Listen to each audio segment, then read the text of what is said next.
What are Class IV CFTR gene mutations in cystic fibrosis? Imagine your body's cells as tiny factories that need to work together smoothly. In cystic fibrosis, a problem with a gene called CFTR disrupts this harmony. The CFTR gene makes a protein that controls the flow of salt and water in and out of cells, especially in the lungs and digestive system. When this protein doesn't work right, thick sticky mucus builds up, causing many health issues.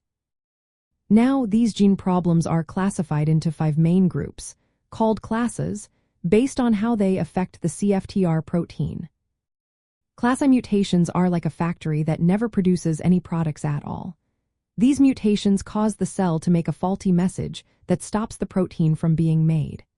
As a result, no functional CFTR protein is available, so the chloride channels that help regulate salt and water are completely absent. This leads to severe symptoms because the body can't properly balance salt and water in the lungs and other organs.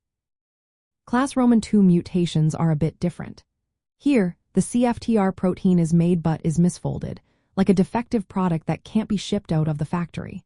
The cell recognizes it as faulty and destroys it before it reaches the cell surface. The most common mutation in cystic fibrosis, called F508del, falls into this category. Because the protein never reaches where it needs to be, chloride transport is impaired, leading to thick mucus buildup. In Class III mutations, the CFTR protein makes it to the cell surface but can't open properly. Think of it as a gate that is stuck shut. The channel is there, but it doesn't let chloride ions pass through efficiently. This gating problem reduces the flow of salt and water, causing symptoms like lung infections and difficulty breathing. Class IV mutations involve a channel that opens but is leaky or less efficient. Imagine a pipe that is partly blocked or has a small hole. The chloride ions can pass through but at a reduced rate. This defect results in less effective mucus clearance and contributes to the respiratory and digestive issues seen in cystic fibrosis. Finally, Class V mutations cause the body to produce less CFTR protein than normal. The protein that is made works fine, but there's simply not enough of it. This reduction in quantity leads to milder symptoms compared to other classes, but it still affects the body's ability to regulate salt and water properly. Understanding these classes helps doctors tailor treatments. Some medications, called CFTR modulators, are designed to improve the function of specific mutation types.